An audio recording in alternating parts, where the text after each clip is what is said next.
gentiles hermanos. Soy su servidor, el pastor Juan Horta, de la Iglesia Cristiana El Camino de la Cruz. Continuando con nuestro trabajo respecto al fundamento del cristiano. Hemos visto la sangre de Cristo, hemos visto las ofrendas de sangre y cómo debemos de usar la sangre para limpieza y poder tener acceso a los lugar santo y lugar santísimo en la presencia de Dios. Después vimos el fuego del Espíritu Santo, que era el segundo elemento, cuando se hicieron los sacrificios para consagración. El fuego salió de delante de Jehová y prendió el holocausto, representando para nosotros el fuego del Espíritu Santo. De igual manera vimos cómo en el desierto, cuando el pueblo marchó saliendo de Egipto, una columna de nube y que se convertía de noche en columna de fuego, les seguía. Entonces tenemos ahí representado el bautismo de Espíritu Santo a través de esa columna de fuego. Ahora vamos a ver el tercer fundamento, que es el agua.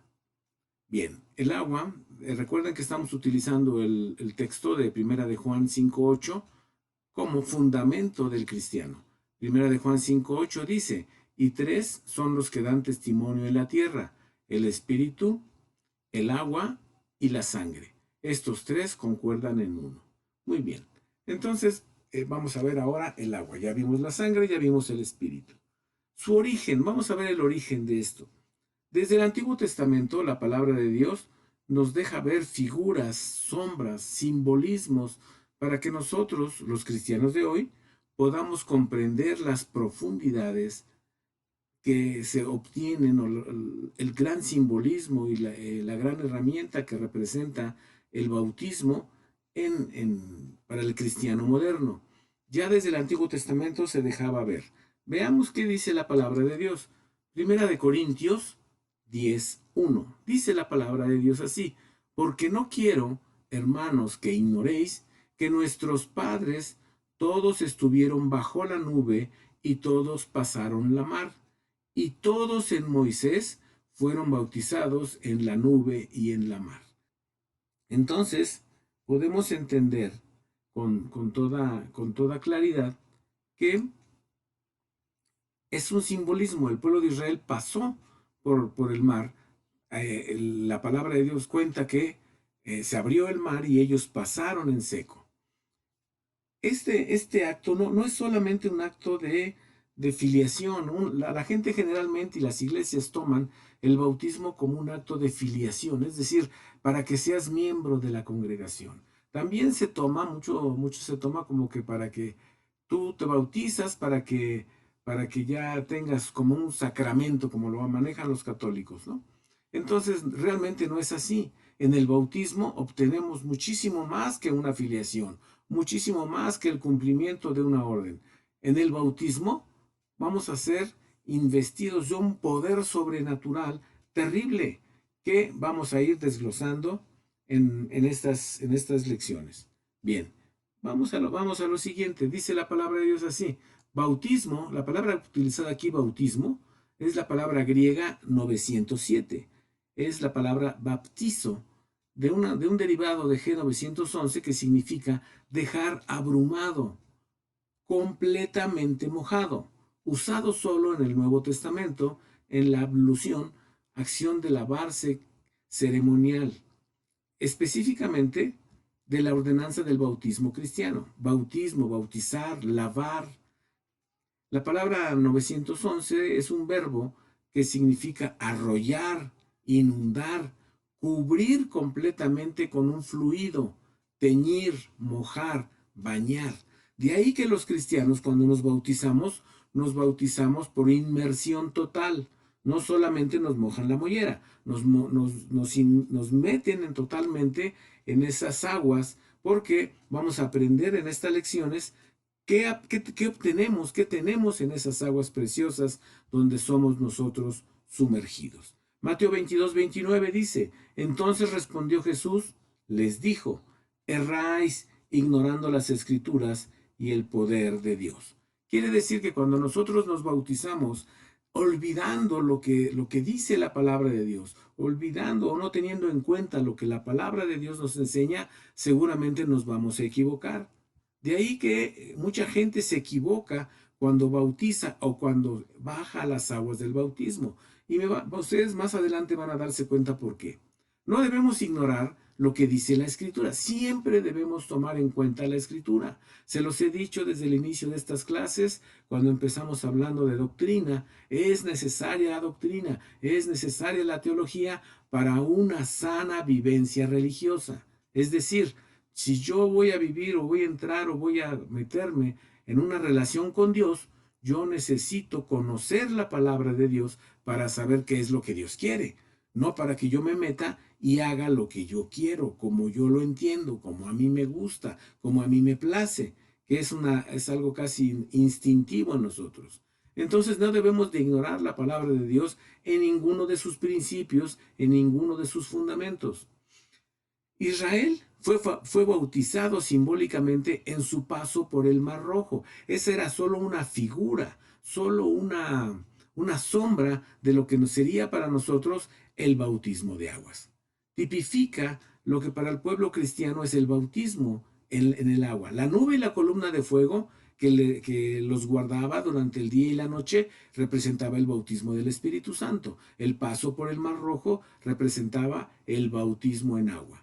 Esta experiencia del pueblo de Israel aconteció antes de recibir la instrucción de Dios de construir un tabernáculo. Es decir, antes que el tabernáculo fuera dado por Dios a Moisés para que se construyera, fue primero esta experiencia, donde Dios ordenaría a Moisés después construir un tabernáculo que llevaran unos diferentes muebles. Entre esos muebles estaba un mueble muy especial que se llama la fuente o el lavar.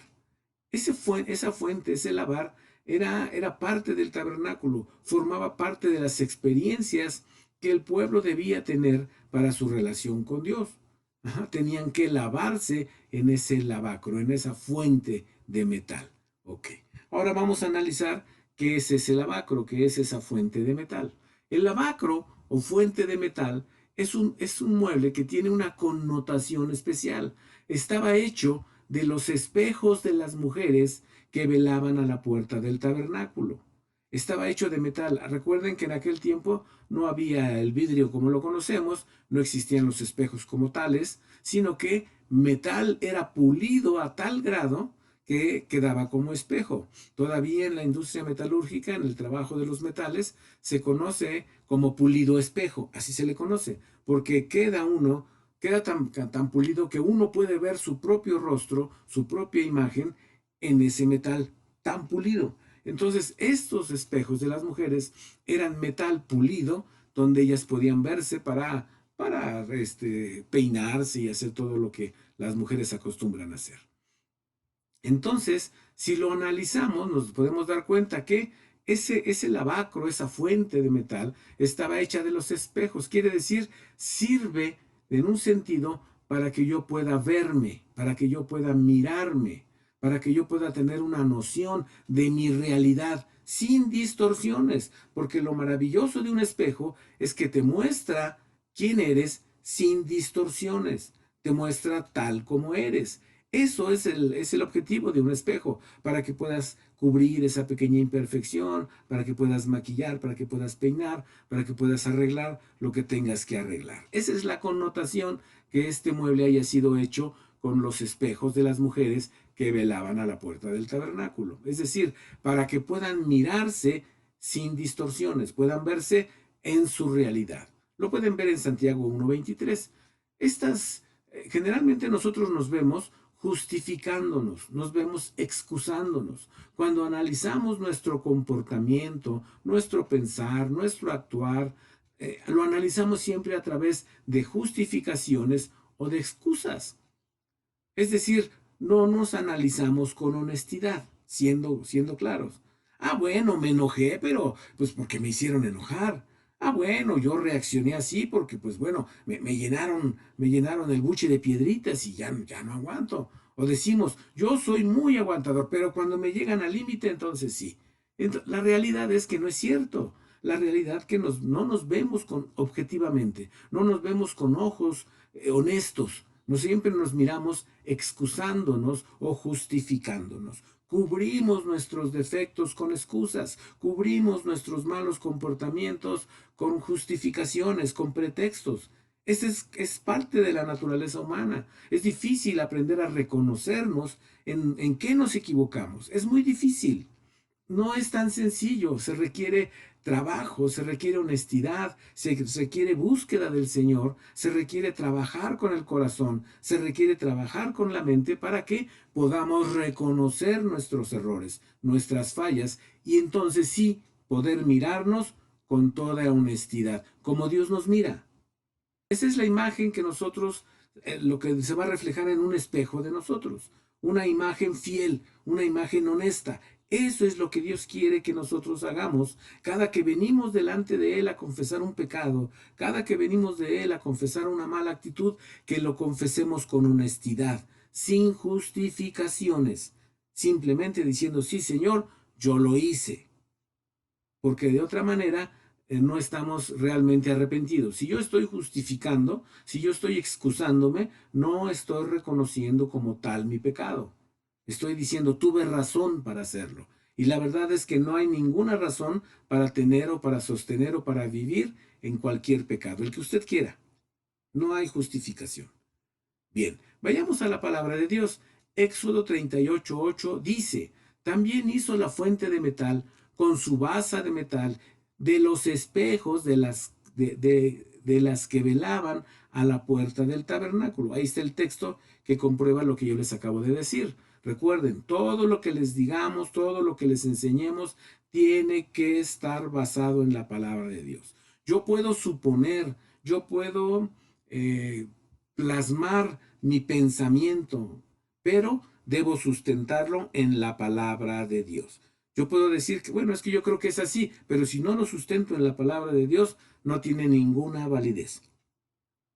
Cada cosa que se te enseñe, cada cosa que se te muestre, debe de estar basado en la palabra de Dios. Así se debe construir la doctrina, así se debe construir una sana edificación espiritual para el cristiano de hoy. Éxodo 30, del 20 al 21, dice la palabra de Dios así: cuando entraren en el tabernáculo del testimonio, se han de lavar con agua, y no morirán. Y cuando se llegaren al altar para ministrar, para encender a Jehová la ofrenda que se ha de consumir al fuego, también se lavarán las manos y los pies, y no morirán. Y lo tendrán por estatuto perpetuo, él, su simiente, por sus generaciones. Entonces, era una ordenanza que sería por todas las generaciones. Esto que está aquí aplica para nosotros hoy. Aplicó para la gente en el Éxodo y aplica para nosotros hoy. Por eso dice, y lo tendrán por estatuto perpetuo él y su simiente por sus generaciones. Es decir, nosotros los cristianos de hoy hemos sido hechos nación santa, pueblo adquirido por Dios, y por esa razón somos sus sacerdotes. Así que esto aplica para nosotros. Estos versos de Éxodo 30, 20 y 21. Muy bien. Vemos claramente dos aspectos muy importantes. Yo sé que lo lee y usted solo ve la parte que dice no morirán. Pero hay una parte que está inmersa aquí que no podemos ver, pero lo vamos a aclarar aquí. Vemos claramente dos aspectos muy importantes de por qué debían la gente lavarse. Esta experiencia fue incluida para los judíos y es también para los cristianos. Primera de Pedro 2:9, donde les digo que somos real sacerdocio. Ahora, ¿por qué fue incluida esta experiencia? Número uno, para morir. ¿Cómo para morir? Si ahí vimos en el texto que dice para no morir. Ah, por esta razón. Véanlo en Romanos 6, del 3 al 8. La fuente, al ser construida con el metal de los espejos, nos muestra un significado que se relaciona con autoanálisis. Es decir, ver realmente cómo soy, cómo me comporto. Analizar mis actitudes carnales, comúnmente llamadas carne o carnalidad, y deben ser cortadas, es decir, circuncidadas, porque lo que es cortado está condenado a morir irremediablemente. Si usted corta un trozo de su carne y lo aleja de su cuerpo, es decir, deja de estar alimentándose de la vida, de la sangre de su cuerpo, ese trozo de carne va a morir. Es inevitable, morirá. Veamos qué dice Santiago 1, 23 y 24. Dice así la palabra de Dios. Porque si alguno oye la palabra y no la pone por obra, este tal es semejante al hombre que considera en un espejo su rostro natural, porque él se consideró a sí mismo y se fue y luego se olvidó que tal era. Es decir, podemos ver un defecto, podemos ver un pecado, pero la palabra nos lo muestra como un espejo, la predicación nos lo muestra como un espejo, pero cuando salimos del culto se nos olvida y seguimos siendo las mismas personas que fuimos antes. Por eso aquí Santiago lo analiza así. Es como si Dios me mostrara quién soy a través de su palabra, como si la palabra fuera un espejo, y entonces yo digo, sí es cierto, así soy, pero salgo del culto o vuelvo a mi vida cotidiana y se me olvida que Dios me dijo quién era yo realmente, y olvido mi verdadera forma, mi verdadero comportamiento. Por eso se refiere a que la palabra es como un espejo. Y entonces se trata de que yo muera. Al quitar esa carne debe morir. Entonces una parte de mí, la parte carnal, la parte pecadora, la parte instintiva que busca saciar sus apetitos básicos, corrompidos, esa parte debe morir. Nosotros debemos morir a esos comportamientos, a esas costumbres inaceptables para Dios, para limpiar nuestros sentimientos, para limpiar nuestros pensamientos, para morir a esos deseos, a esas malas actitudes o a esas malas reacciones, a esas conductas. Yo debo morir, deben morir en mí todas esas cosas. Debo dejar atrás esa pasada manera de vivir, mismas que son producto de mi carne, por lo que debo morir a mi carne y sus deseos. El acto de limpiarse en la fuente era quitarse esa carnalidad, era quitarse esos pecados, eran lavados para poder entrar al lugar santo y al lugar santísimo, a la presencia de Dios. Es decir, para yo tener una relación con Dios real, para yo tener una relación con Dios verdadera, fructífera, yo debo morir a muchas cosas. No puedo pensar que con lo que soy, como soy, con lo que hago, así pecador y todo, voy a poder acceder a la presencia de Dios. Recuerden que Dios es santo.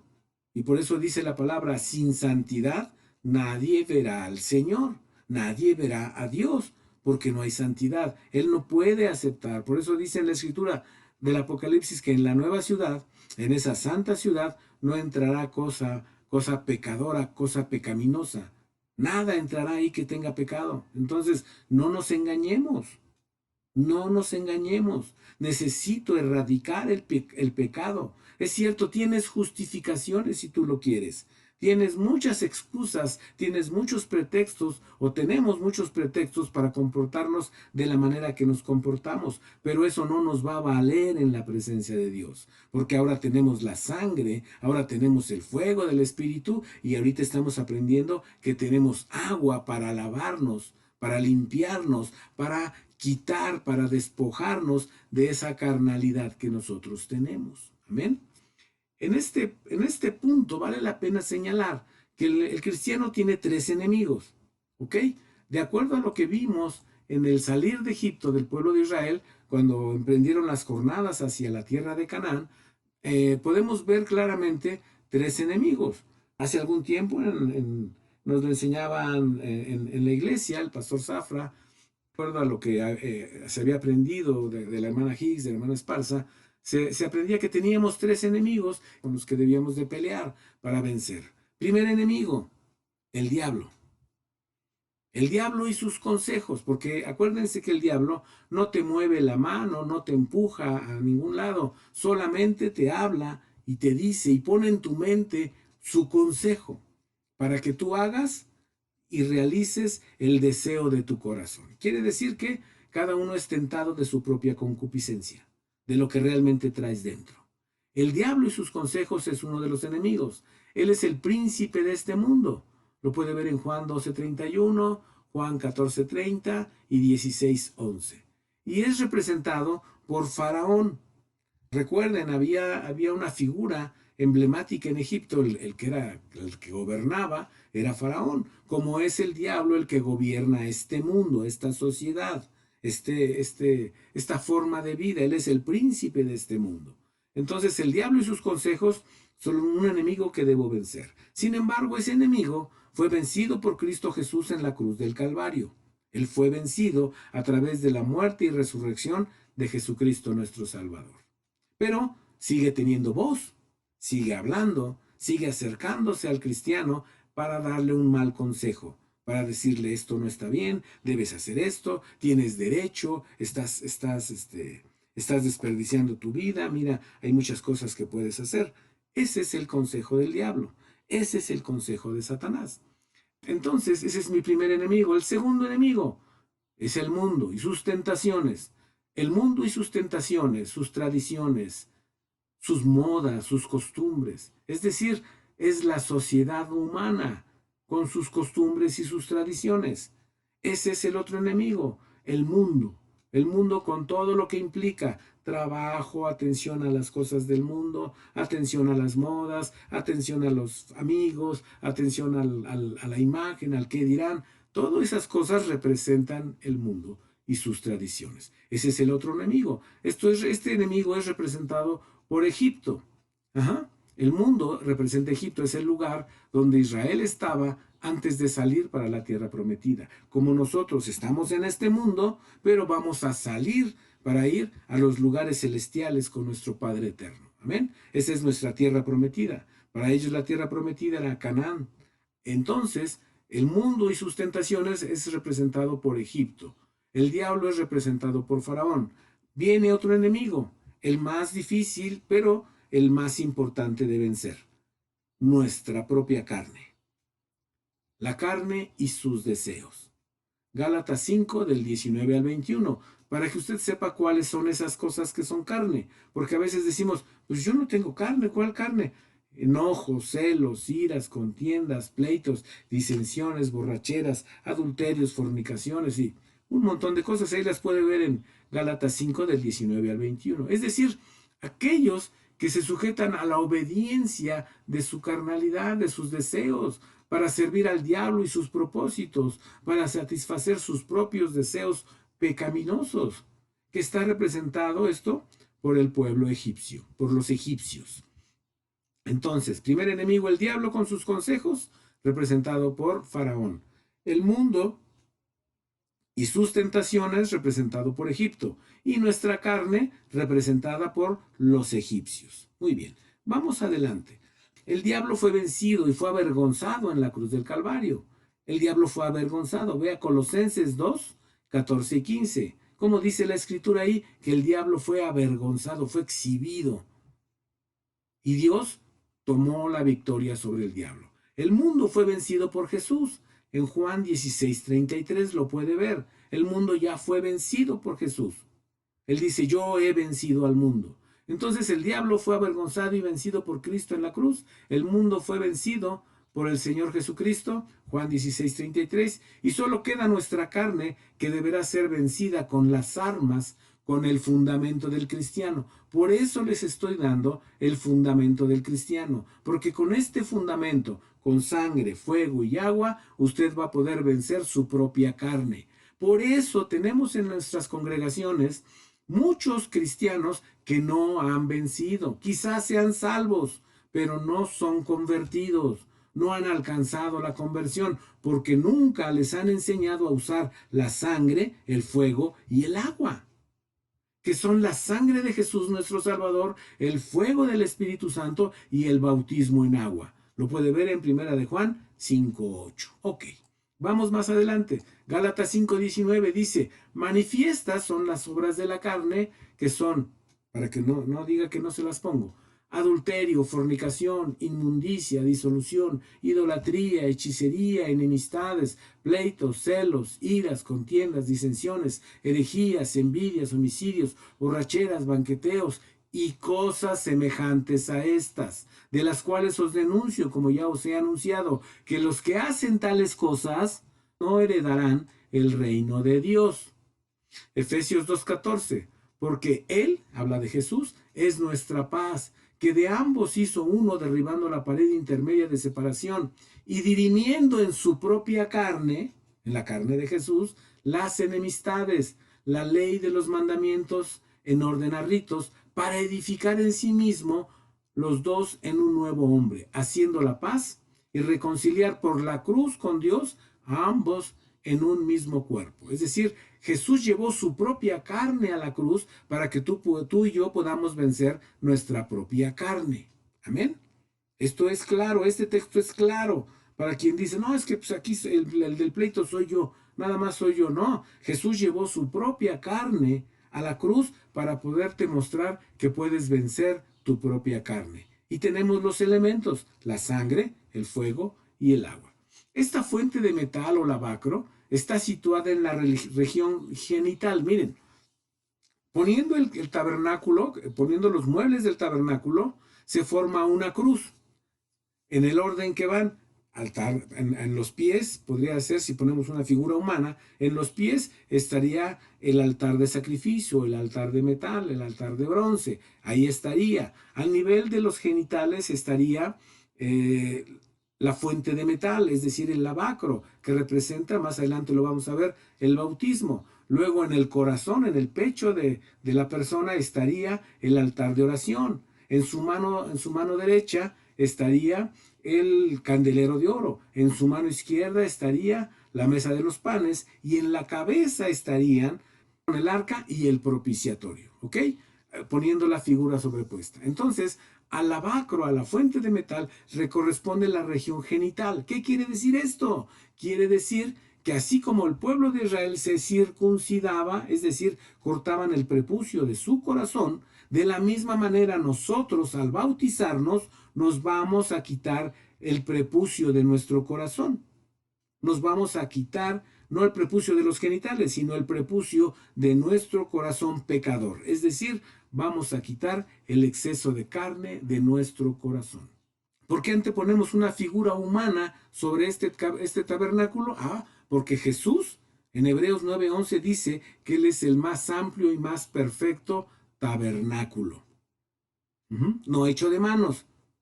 Amén. Por eso ponemos la figura de Cristo sobre el tabernáculo para entender que es una simbología, que es una sombra. Ese tabernáculo que le fue dado a Moisés es solo una sombra de la persona de Jesucristo nuestro Salvador.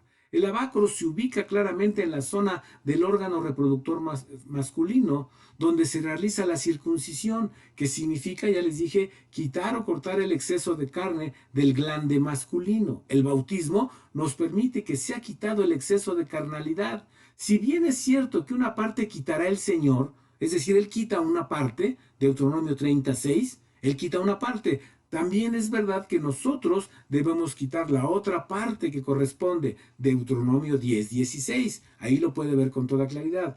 Confesándola y apartándonos, como dice Proverbios 28:13. El que confiesa su pecado y se aparta, alcanzará misericordia.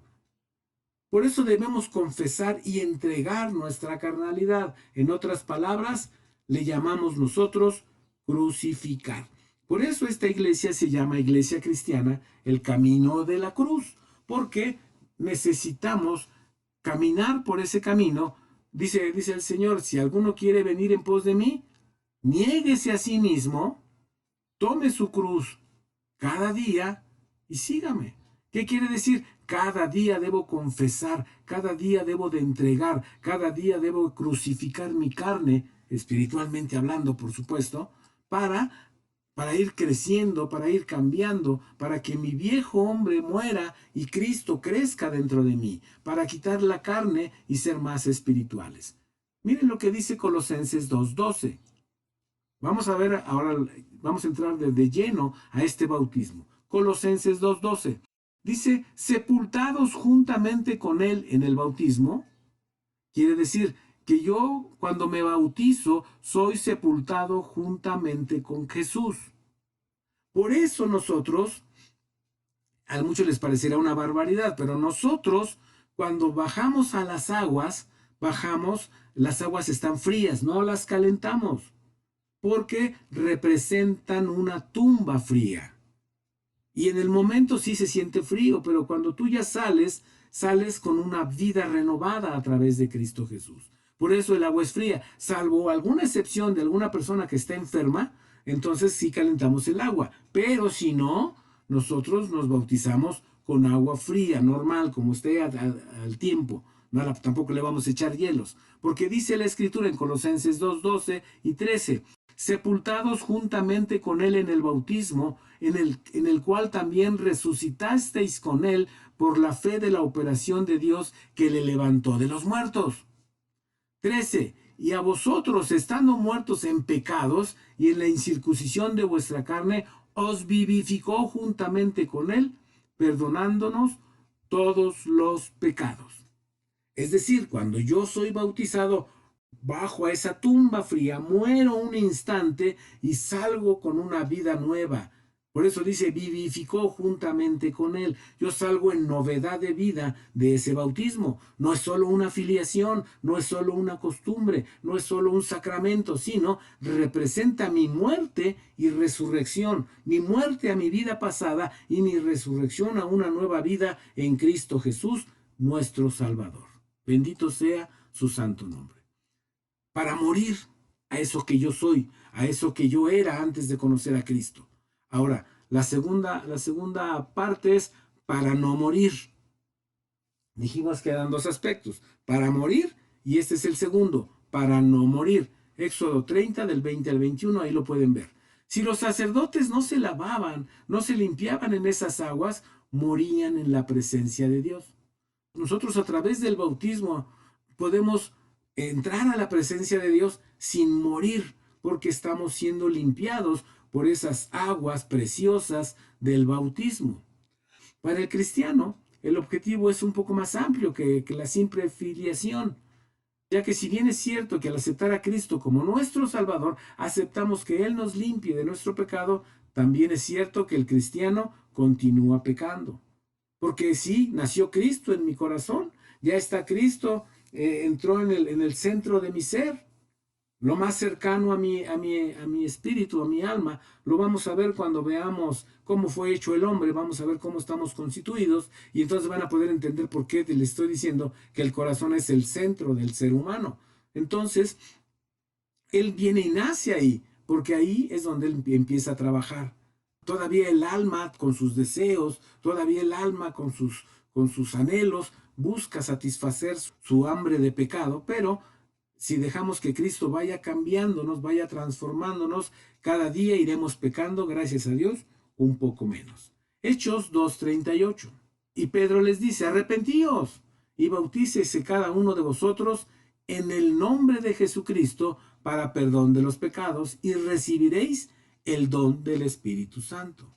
En nuestro caminar con Cristo iremos descubriendo, como quien mira en un espejo, actitudes, reacciones, pensamientos, comportamientos que son pecados que deben ser lavados en las aguas del bautismo, en la sangre de Jesucristo nuestro Salvador y transformados por el fuego del Espíritu Santo. Amén. Esto es el objetivo de estarles dando este fundamento del cristiano. Si el cristiano no tiene este fundamento claro en su mente, difícilmente va a saber cómo trabajar con odios, cómo trabajar con resentimientos, cómo trabajar con sus adulterios, con sus fornicaciones, con sus bajas pasiones, con sus groserías, con su chisme, porque no sabe cómo trabajar.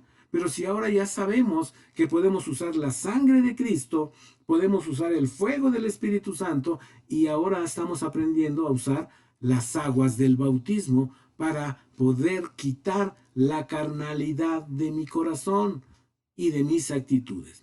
Vamos a lo que sigue. Primera de Corintios 6:11. Y esto pecador, corrupto, pecaminoso, carnal, esto dice la Escritura ahí, en Primera de Corintios 6:11, y esto erais algunos, mas ya sois lavados, mas ya sois santificados, mas ya sois justificados en el nombre del Señor Jesús y por el Espíritu de nuestro Dios. Hebreos 10:22. Lleguémonos con corazón verdadero, en plena certidumbre de fe, purificados los corazones de mala conciencia y lavados los cuerpos con agua limpia. y lavados los cuerpos con agua limpia. Para eso sirve el bautismo, para purificar los corazones, la mala conciencia. Para eso sirve el bautismo, no nada más para que seas miembro de determinada congregación, no. Sirve para que seas purificado tu corazón y lavada tu conciencia, lavados los cuerpos con agua limpia.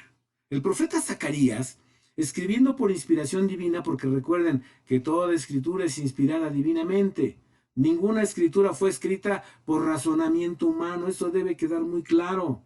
No fue la persona que plasmó su sentir, sino el Espíritu Santo inspiró a los que escribieron la Biblia para que escribieran lo que Dios quería que escribieran, de tal forma que en la Biblia está escrito lo que Dios quería que estuviera escrito. Amén. Por el profeta Zacarías, escribiendo por inspiración divina, hace mención del manantial de salvación y vida eterna llamado Jesús. Es decir, Zacarías nos avisa que habría un manantial de agua limpia para el pecado y la inmundicia. Zacarías 13:1 dice así: en aquel tiempo habrá manantial abierto para la casa de David y para los moradores de Jerusalén, para el pecado y la inmundicia. Es decir, va a haber una fuente donde puedan lavarse, un manantial abierto, no un manantial cerrado, no un manantial exclusivo, no un manantial para unos cuantos, un manantial abierto para el pecado y la inmundicia, donde yo, donde usted, donde cualquiera de nosotros puede ir y lavarse de sus pecados, de su carnalidad. ¡Qué misterioso poder obra en el bautismo! Porque todo esto que se logra a través del bautismo tiene una razón. Hay algo que está detrás del bautismo. Hay un poder, hay una autoridad detrás de ese bautismo. Veamos qué es lo que opera detrás de ese bautismo. Encontramos que el pueblo de Israel fue bautizado al cruzar el Mar Rojo. Eso ya lo vimos. Pero, ¿qué provocó que se abrieran las aguas y abriera un camino de libertad para ellos y una tumba para los egipcios? Porque ese mar que para ellos fue de bendición, para los egipcios fue de maldición. Es decir, para nosotros, cuando bajamos a las aguas, es de bendición para el hombre espiritual, pero para nuestro hombre carnal es de maldición, porque va a morir ahí. ¿Qué obró para que la mar se abriera delante de su pueblo? ¿Qué fue lo que operó? ¿Qué fue lo que obró? Éxodo 14:16. Moisés pregunta a Dios: ¿qué hago, Señor? Los egipcios nos acosan, de un lado las montañas, del otro el desierto, del otro los egipcios y al frente la mar. ¿Qué voy a hacer, Señor? Y el Señor le dice, un poco molesto, le dice: ¿por qué clamas a mí? Usa lo que tienes. Y le dice: y tú alza tu vara, en Éxodo 14:16, alza tu vara y extiende tu mano sobre la mar y divídela entre los hijos de Israel por medio de la mar en seco, para que entren los hijos de Israel por medio de la mar en seco. Cuando estamos peleando con nuestra carne, cuando estoy peleando con el vicio, con la fornicación, con los pleitos, con la violencia, y digo: Señor, ¿qué hago? El Señor dice: ¿por qué recurres a mí? ¿No fuiste bautizado en esas aguas? Levanta la vara y divide las aguas para que muera ahí tu carnalidad. ¿Por qué clamas a mí? Tienes la solución en tu mano. Tienes el bautismo de aguas en el que puedes lavarte. Vara, esta palabra que aparece aquí, vara, es la palabra hebrea 4294, maté, o femenino, matá, que significa tribu, también vara, sea para castigar o para corrección. Dice gobernar o cetro, lanzar una lanza o caminar, callado, bastón, sustento para la vida, báculo. Eso significa la palabra vara. Entonces era una vara de gobierno, una vara de autoridad, era una vara que tenía poder. ¿Qué poder misterioso obraba en la vara? El nombre de Jehová estaba grabado en esa vara, porque era la vara de Jehová. Recuerde Éxodo 4:20. Veamos qué dice Éxodo 4:20. Entonces Moisés tomó su mujer y sus hijos y púsolos sobre su asno y volviéronse a tierra de Egipto. Tomó también Moisés la vara de Dios en su mano. ¿De quién era la vara? La vara de Dios. Tenía la autoridad de Dios, tenía el poder de Dios. La mar fue dividida por acción de levantar la vara de Dios. Como hemos aprendido en lecciones anteriores, la vara representa autoridad, representa gobierno, de alguna manera representa el nombre de Dios. Por lo tanto, ¿quién abre la mar? ¿Quién abre las aguas? El nombre de Dios es quien abre las aguas. Es su nombre el que va a abrir las aguas cuando tú bajes a bautizarte. El Dios va a abrir esas aguas para que esas aguas traguen tu carnalidad y tú salgas en novedad de vida, como salió Israel después de cruzar el Mar Rojo. Vean lo que dice Filipenses 2:9, por lo cual Dios también le ensalzó a lo sumo. ¿A quién? Y diole un nombre que es sobre todo nombre. ¿A quién? Para que en el nombre de Jesús se doble toda rodilla. Fíjense, ¿de quién? De los que están en los cielos. ¿Quiénes están en los cielos? Usted contéstese. De los que están en la tierra, todos los que estamos en la tierra, o que hemos vivido o que viviremos en la tierra, y de los que están debajo de la tierra. ¿Quiénes están debajo de la tierra? Ahí están los abismos, es el abismo Shahad, el abismo Tehom, el abismo Bor, ahí están en lo profundo, esos abismos que son prisiones eternas para seres espirituales que pecaron en contra de Dios en otro tiempo, en otras dispensaciones, en otras creaciones de Dios. Ahí están. Así que ellos también tendrán que doblar sus rodillas delante de Dios. Como también tendremos nosotros, todos los seres creados humanos, tendremos que doblar nuestra rodilla delante de Dios. Como todo lo que está en los cielos van a doblar sus rodillas delante de Dios, salvo, por supuesto, Dios el Padre, que es quien le dio ese nombre y esa autoridad a Jesús. Así que en su nombre podemos confiar que será hecho todo lo que tengamos que recibir de Él. Dicho sea de paso, cuando en la congregación se nos dice, no sé si han escuchado en alguna congregación, levante el nombre de Dios, y la gente empieza a gritar, Jesús, Jesús, Jesús. Está muy bien eso, está muy bien, pero quiere decir algo más. Quiere decir que no solo lo gritemos y lo proclamemos, sino que realmente reconozcamos que su grande nombre está por encima de cualquier situación, por encima de cualquier pecado, por encima de cualquier cosa que yo esté haciendo. No es gritando solamente como venceremos, sino sometiéndonos a la autoridad de ese nombre, en obediencia a ese nombre que es sobre todo nombre. Jesús es su nombre. Yo me debo someter a la obediencia de Jesús, es decir, voy a vivir el Evangelio como Jesús lo enseña, no como yo creo que debe vivirse. Voy a diezmar como dice el Evangelio que debo diezmar, no como lo dice mi forma de pensar y mi forma de sentir. Debo sujetarme a esa obediencia. Bueno, aquí el apóstol puso esto, bueno, por esto y por esto, pero en realidad es así y así. No, no, no, no, no. Toma la palabra de Dios como está escrita. El cielo y la tierra pasarán, mas su palabra no pasará. De tal manera que cuando bajemos a las aguas de bautismo, ¿qué nombre debe ser invocado? El nombre del Padre, el nombre del Hijo y del Espíritu Santo. Así dice la palabra de Dios. Bautícense, Jesús lo dice a los discípulos. Bautícese cada uno en el nombre del Padre y del Hijo y del Espíritu Santo. Pero cuando el pastor invoca el nombre de Jesús al bajar a las aguas del bautismo, el nombre de Jesús abre camino para nosotros. En esas aguas que representan una tumba fría, donde descendemos para morir a nuestros deseos carnales, para limpiarnos, para ser perdonados de nuestro pecado, para ser regenerados en esas aguas del bautismo y luego renovados por el Espíritu Santo para lograr vencer la carnalidad que hasta hoy me persigue y me atormenta, por la cual fuimos esclavos del pecado. Más ahora ahora en Jesús tenemos libertad, más ahora en Jesús tenemos victoria. Es claro, no debemos bautizarnos con el nombre, como dicen algunos católicos, sino bautizarnos en el nombre, es decir, en el nombre de su autoridad y de su poder. No por obras de justicia que nosotros habíamos hecho. Primera de Timoteo 3:5, ahí estoy. No por obras de justicia que nosotros habíamos hecho, mas por su misericordia nos salvó por el lavacro de la regeneración y la renovación del Espíritu Santo. Por el lavacro de la regeneración. La muerte de mi carne se va a encontrar cuando yo baje a las aguas del bautismo.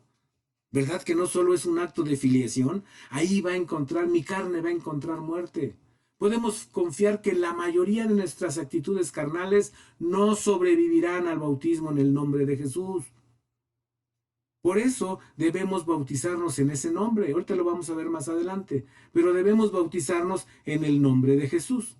Usted dirá, espérate, Jesús dijo que en el nombre del Padre y del Hijo y del Espíritu Santo. Permítame, ahorita lo vamos a ver. Porque su nombre es sobre todo nombre, ¿o no? Filipenses 2:9, eso dice. No importa cómo se llame mi carnalidad, no importa cómo se llame mi pecado, el nombre de Jesús está por encima de ese pecado y de esa carnalidad. Por lo que no prevalecerá si lo someto bajo el nombre de Jesús, pues su nombre, en ese nombre precioso, el nombre de Jesús, ahora tengo autoridad para vencer. Pero, mire, no se engañe. Este no es un acto mágico. La gente dice, pues que se bautice para que ya no tenga carnalidad. No, no es un acto mágico. Implica trabajo, implica confesión, implica entrega. Como dice Lucas 9:23. Es decir, debo cambiar mi forma de vivir. Moisés le dijo al pueblo, no temáis, Éxodo 14:13. Vea lo que va a pasar cuando nosotros salgamos de esas aguas, de esa tumba fría del bautismo. Y Moisés dijo al pueblo, no temáis, estáos quedos, y ved la salud o la salvación de Jehová, que él hará hoy con vosotros, porque los egipcios, es decir, la carne, recuerden que los egipcios son como la carne, porque los egipcios que hoy habéis visto, nunca más para siempre les veréis. Entonces, mucha de mi carne, la mayoría de mi carne, va a morir en esas aguas del bautismo. Pero recuerden que algunos egipcios iban con el pueblo de Israel. Por lo menos la hija de Faraón iba, y algunos egipcios que simpatizaron con la idea de la tierra prometida se fueron con ellos. Así que nosotros bajamos a las aguas y todavía algunas cosas de carne van a seguir con nosotros. ¿Por qué murmuraron después de ahí cuando fueron a Mara? Porque todavía había algo de carne. Amén. No solamente en los egipcios, también en el pueblo de Israel. Entonces, creamos firmemente la salud o la salvación de Jehová es Jesús. Juan 3:16. Muchas de nuestras actitudes carnales que hasta hoy habíamos visto, nunca más las volveremos a ver. Creamos y caminemos en medio de las aguas que en el nombre de Jesús fueron abiertas para nosotros, viviendo vidas justas, santas, teniendo buenas conciencias. Primera de Pedro 3:21. En el servicio a nuestro Señor y Salvador Jesucristo. El bautismo de Jesús. Vean cómo fue el bautismo de Jesús. Cuando Jesús fue bautizado por Juan el Bautista, ¿qué declaró Jesús? Porque este bautismo era de arrepentimiento. Jesús no tenía nada de qué arrepentirse, no tenía pecado, no confesó pecado. Todos los que se bautizaban se arrepentían y confesaban su pecado. Jesús no. Mateo 3:6, vean lo que dice Mateo 3:6. Y eran bautizados en el Jordán confesando sus pecados. Verso 15. Empero respondiendo Jesús le dijo, deja ahora, porque así nos conviene cumplir toda justicia. Mateo 3, en el verso 6 dice que todos los que se bautizaban confesando sus pecados. En el verso 15 dice cómo se bautizó Jesús, porque Juan le dice, ¿cómo te voy a bautizar yo? Tú debieras bautizarme a mí. Y el Señor Jesús le dice, deja, conviene cumplir toda justicia. Quiere decir que cuando Jesús bajó a las aguas, declaró justicia, justificación para todos los pecados de los que habían bajado y los que bajarían en arrepentimiento a esas aguas de bautismo. Nosotros declaramos pecado, Él declara justicia. Nosotros, así fue como bajamos a las aguas, declarando nuestro pecado y Jesús declarando justicia para nuestro pecado. ¿Qué pasa cuando nos bautizamos? Morimos a nuestra carne para vivir en Él. ¿Qué pasa cuando nos bautizamos? Morimos a nuestra carne para vivir en Él. Romanos 6:3 al 5. ¿O no sabéis que todos los que somos bautizados en Cristo Jesús, somos bautizados en su muerte? 4. Porque somos sepultados juntamente con Él a muerte por el bautismo, para que como Cristo resucitó de los muertos por la gloria del Padre, así también nosotros andemos en novedad de vida. Porque si fuimos plantados juntamente en él a la semejanza de su muerte, así también lo seremos a la de su resurrección. Mire, vea el verso 6. Sabiendo esto, que nuestro viejo hombre, el hombre carnal, juntamente fue crucificado con él, para que el cuerpo del pecado sea deshecho, a fin que no sirvamos más al pecado. Y mire todavía lo que dice el 7, porque el que es muerto, justificado es de pecado. Por eso en el bautismo morimos para ser justificados de pecado. Y vea todavía lo que dice el verso 8. Y si morimos en Cristo, creemos que también viviremos con él. Es bastante claro este pasaje, ¿verdad? Entonces, somos sepultados para resucitar. Colosenses 2:12. Resucitados juntamente con él en el bautismo, en el cual también resucitasteis con él. Para eso nos bautizamos, no nomás para ser miembros de una congregación, no nada más para que pongan mi nombre en el certificado de bautismo, no, sino para ser sepultado juntamente con él, para juntamente con él resucitar. También estamos vestidos de Cristo los que nos bautizamos. Gálatas 3:27, porque todo lo que habéis sido bautizados en Cristo, de Cristo estáis vestidos. Cuando yo salgo de esas aguas, estoy vestido ahora de Cristo, estoy vestido de Jesucristo, mi Salvador. Él es mi vestido, Él es mi cobertura, Él es mi justificación, no como en el huerto que pecaron y se cubrieron con hojas, ellos se hicieron propios vestidos. No, aquí nosotros no nos hacemos vestidos propios, no nos justificamos, no nos excusamos, sino que Jesús nos justifica, nos excusa delante del Padre a través de su propia muerte y su resurrección. Entonces, queda claro, ¿en qué nombre debo bautizarme? Hay una polémica muy grande en esto. La mayoría de las iglesias cristianas bautizan en el nombre del Padre y del Hijo y del Espíritu Santo.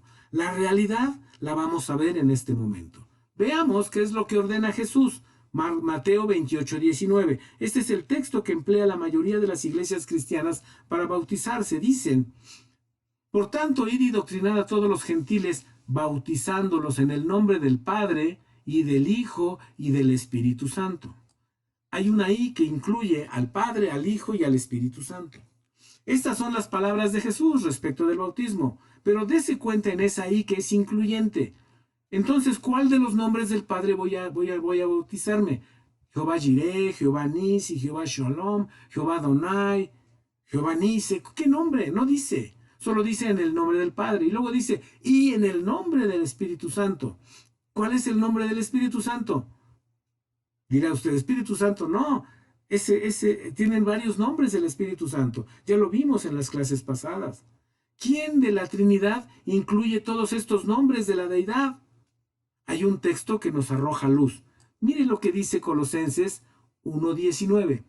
Colosenses 1:19 dice, por cuanto agradó al Padre que en él, se refiere a Jesús, habitase toda la plenitud. En Jesús habita toda la plenitud. Colosenses 2:9, porque en él, Jesús, habita toda la plenitud de la divinidad corporalmente. ¿En quién habita la divinidad? En Jesús.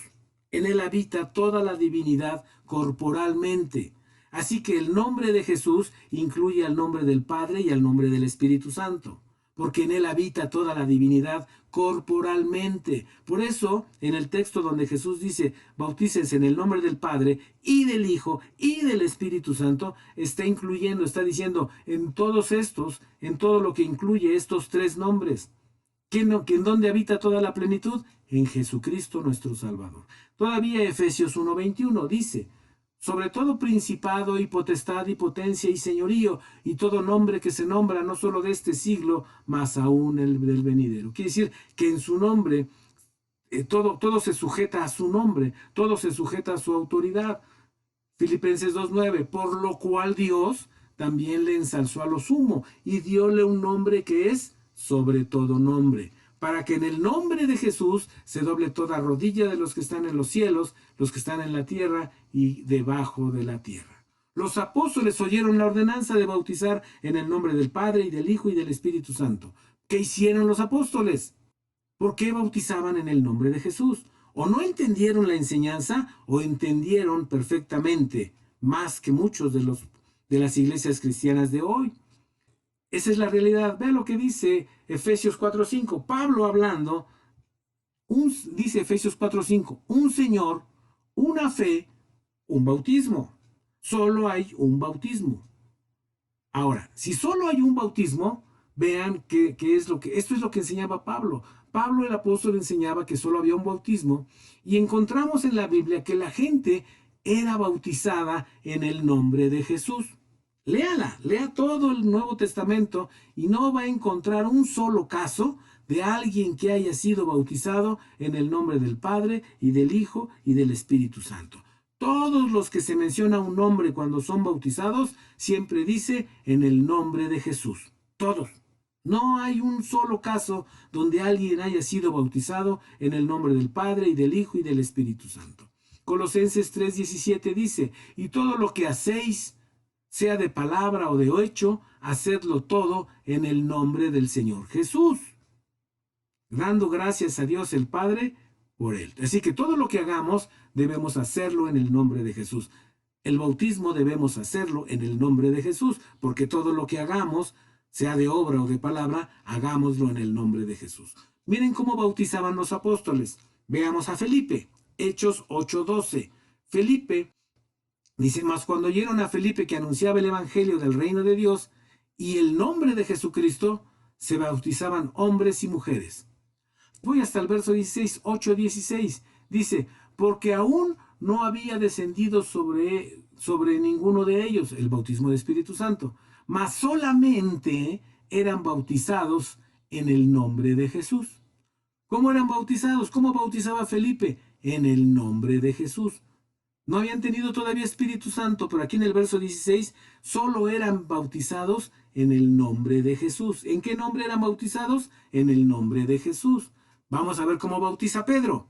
Pedro, Hechos 2:38, dice Pedro, y Pedro les dice, arrepentíos y bautícese cada uno de vosotros en el nombre de Jesucristo para perdón de sus pecados y recibiréis el don del Espíritu Santo. ¿En qué nombre está diciendo Pedro? En el nombre de Jesucristo.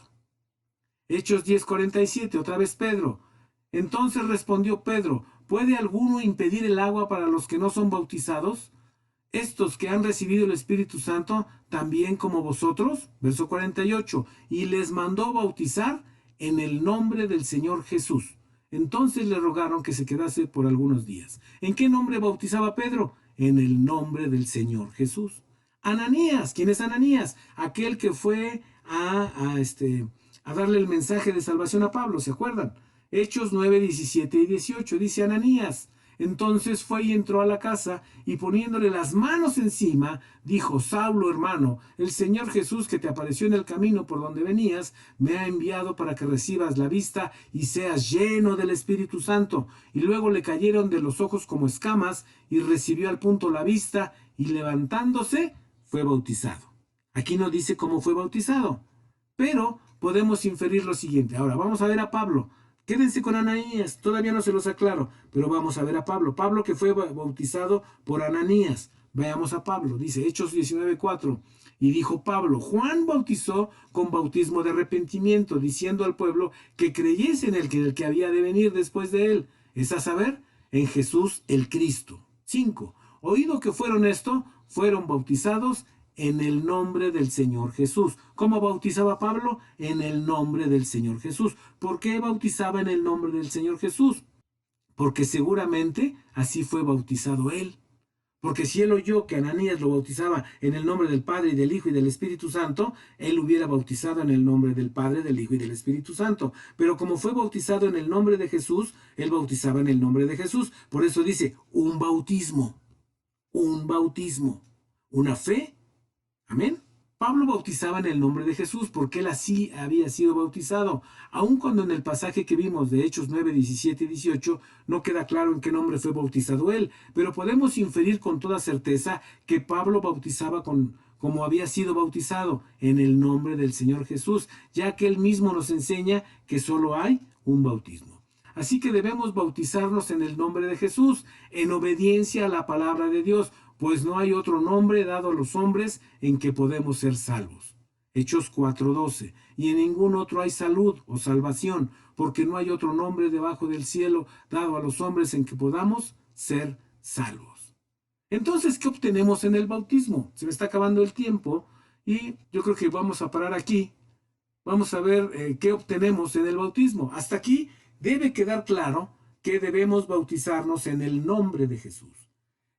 Se hace una relación, una combinación de nombre del Señor Jesús y aguas del bautismo. Entonces, esas aguas en las que yo me bautizo representan el nombre, representan la autoridad, representan el poder y la naturaleza divina de Jesucristo nuestro Salvador. Por el nombre de Jesús se abrirán las aguas y recibiremos el bautismo para vencer nuestra carne. Y cada día ya me bauticé, hace 2 años me bauticé, hace 3 o hace 20 me bauticé. Todavía hoy siguen saliendo algunas actitudes carnales. Debo llevarlas y lavarlas en esas aguas en las que yo me bauticé. Debo seguir usando esas aguas para lavar mi pecado. Los sacerdotes se lavaban cada que entraban al lugar santo. Cada que tenían que entrar, se tenían que lavar en las aguas. No fue una vez nada más, sino que tenían que lavarse todo el tiempo. Las aguas del bautismo se abrieron para nosotros. Las aguas por el nombre de Jesús fueron abiertas. Fuimos bautizados en esas aguas, en el nombre de Jesús. Así es como debimos ser bautizados, en el nombre de Jesucristo, para remisión de nuestros pecados. Entonces, ahora tenemos el nombre porque estamos vestidos de Cristo. Tenemos el nombre y podemos usar el nombre. Tenemos autoridad porque recibimos en esas aguas el nombre de Jesús, porque en su nombre nos bautizamos. Vamos a continuar con otras cosas. ¿Qué obtenemos cuando nos bautizamos? Esto es parte de lo que obtenemos, pero todavía hay cosas más que podemos ver en el bautismo. Pero hasta aquí lo voy a dejar en esta entrega de el agua, fundamento del agua, parte 1. Vamos a ver en la siguiente, fundamento del agua, parte 2.